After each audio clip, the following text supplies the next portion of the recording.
ना लक्ष्मी घर में आ रही हो, रोग बीमारी पड़े हुए हो, कोई तकलीफ ही तकलीफ आ रही हो, बहुत कष्ट महसूस हो रहा हो, परिवार में शांति रत्ती भर की ना हो, तो कितना सुंदर कहा, 1 लोटा पानी लीजिए, उस पानी में 5 पीपल के पत्ते डाल लीजिए।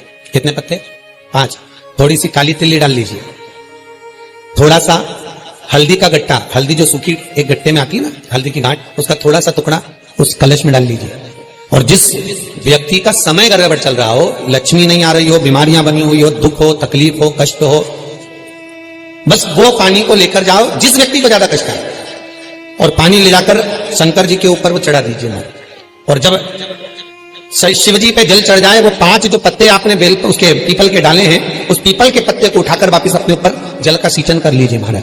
आपको 3 दिन में अंतर मालूम पड़ जाएगा कि आपके कार्य बनना चालू हो जाएंगे और आप रोग से मुक्त होना चालू हो। यदि आप बाजार से साड़ी खरीद कर लाओ, भले 200 रुपए की हो, भले 200 की है, आपके घर में जो भगवान बैठे हुए हैं, आपके घर में जो शंकर बैठे हैं, जगदम्बा बैठी है, गणेश जी बैठे हैं, कार्तिकेय बैठे हैं, आपके घर में लड्डू गोपाल बैठे हैं, आपके घर में जो भी देवी देवता बैठे हैं, भले कोई भी देवता हो, जो साड़ी आप खरीद कर लाए हो, उस देवता को समर्पित कर दो 5-10 मिनट के लिए। प्रभु ये आपका, और फिर भगवान से वही साड़ी वापिस ले लो, प्रसाद उसको पहन लो। महाराज किसी को उसका रुपया मत बताना कि कितने की साड़ी है, भले 200 की है, बताना मत ही। बाजार में निकल जाना है, सहेलियों के घर चले जाना, मेहमानी करने चले जाना, किसी से मिलने चले जाना। वो साड़ी की कीमत अगर कोई बताएगा तो 200 नहीं बताएगा, वो हजारों में ही बताएगा कि इसकी कीमत बढ़ गई। क्यों? क्योंकि भगवान को समर्पित होने के बाद में वस्तु की कीमत अपने आप बढ़ जाती है।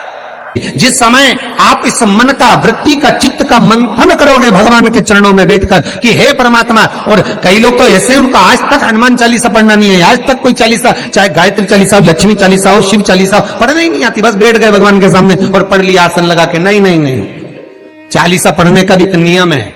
अगर कोई लक्ष्य लेकर पढ़ रहे हो तो उसका एक नियम है। पूरी जिंदगी पढ़ते रहोगे तो भगवान की प्राप्ति नहीं है, पर लक्ष्य लेकर अगर पढ़ा है, आसन से जिस भगवान की चालीसा पढ़ रहे हो उसकी मूर्ति या उसका फोटो आपके सामने होना चाहिए। एक घी का दिया, अगर हनुमान चालीसा पढ़ रहे हो तो या तो घी का दिया जलाओ, वो भी गाय के घी का हो, भैंस के घी का मत जलाना, हनुमान जी कभी प्रकट नहीं होंगे भैंस के घी से।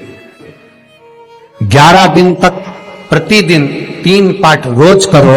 एक पानी का लोटा, कलश, तांबे का जल, अर्थात तांबे का लोटा हो, स्टील का लोटा हो, तुम्हारे पास जो कलश हो, उसमें जल भरकर, एक सिक्का उसमें पटक कर, एक लौंग पटक कर, प्लेट से ढक कर रख दो और प्रतिदिन बस टाइम पर बैठकर पाठ करो। 11 दिन पूर्ण होंगे, जिस कामना से आपने पाठ करा है, बस वो सिक्का, वो लौंग कलश में से निकाल लो, जल का आचमन करो और जिस काम के लिए करा है वो जल उस प्रयोग में ले लो।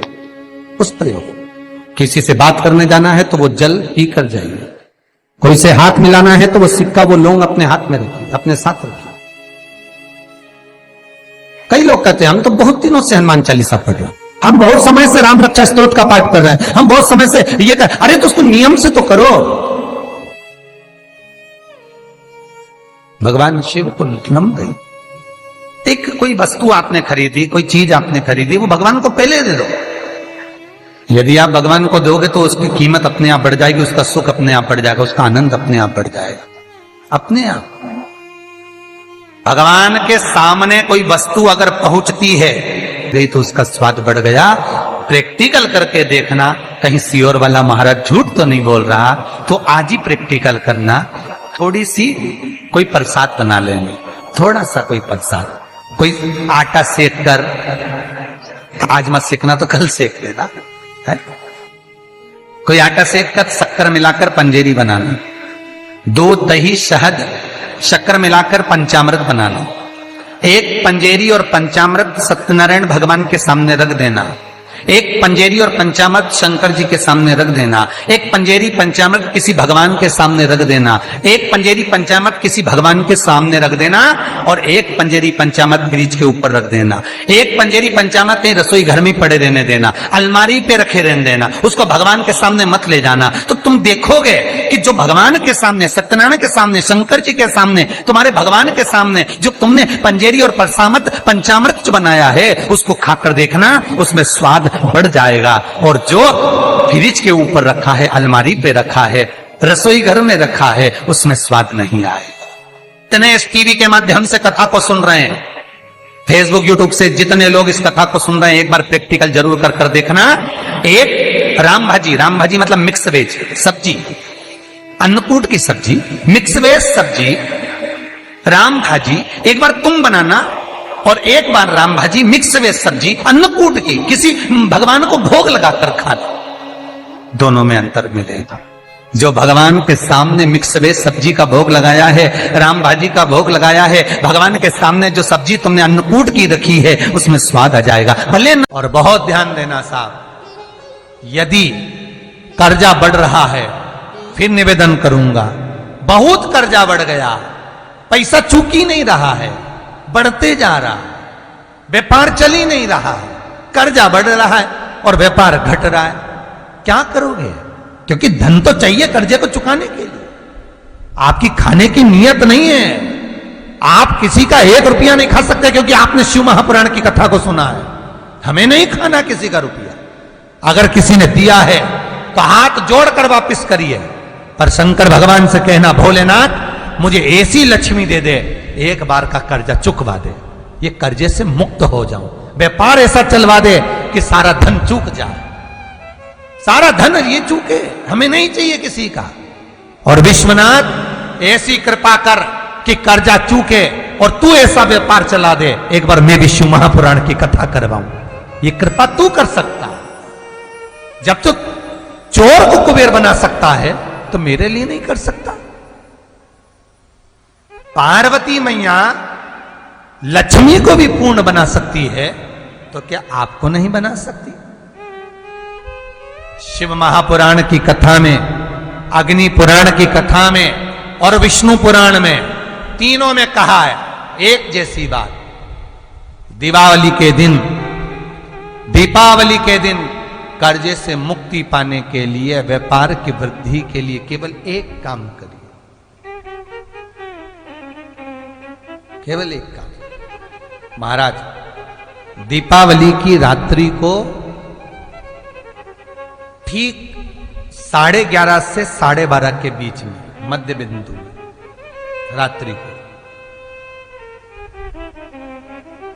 पीपल अगर पास में हो तो पीपल, आंवला पास में हो तो आंवला, बेलपत्र पास में हो तो बेलपत्र, इन 3 वृक्ष जो आपके पास में हो, जो नजदीक में हो, लगाना एक ही के नीचे, ये नहीं कि तुम तीनों के पास पहुंच जाओ,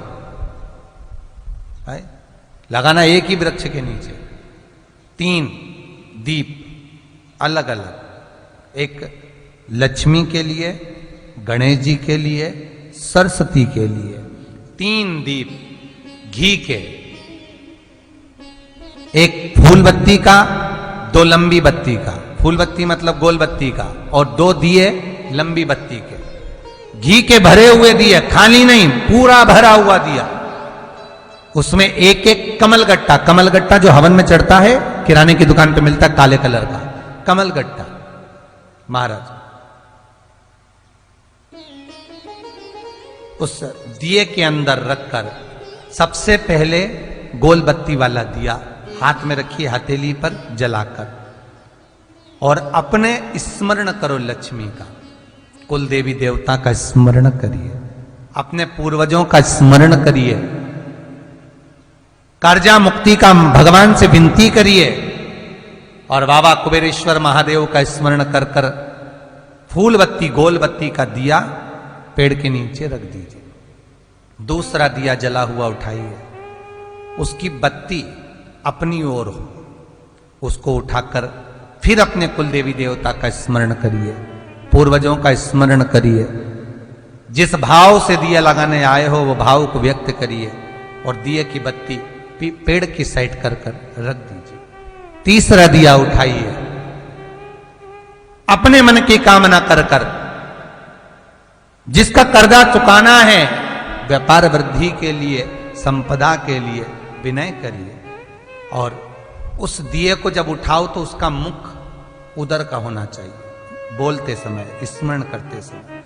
जब नीचे रखोगे तब दिए का मुख अपनी ओर होना चाहिए। झोली पसार कर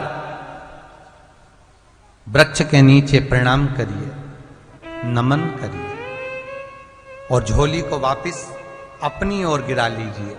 घर चले जाइए, पलट कर मत देखिए, सीधे घर प्रवेश करो और घर में जाकर अपने लक्ष्मी की जो पूजन करी है वहां प्रणाम कर लो साहब। 1 रुपया पूजन वाली जगह पर जहां लक्ष्मी की पूजन करी थी वहां 1 रुपया कोई रखा हो, कोई चांदी का सिक्का रखा हो, उसको उसी समय अलमारी में या तिजोरी में पटक दीजिए। जिंदगी में कभी संपदा की कमी नहीं आ सकती। कितना भी कर्जा होगा, माता लक्ष्मी, गणेश और सरस्वती, भगवान कुबेरेश्वर महादेव साल भर के अंदर ऐसा व्यापार खींचेंगे कि तेरा कर्जा चुक जाएगा। दूसरी बार तुझे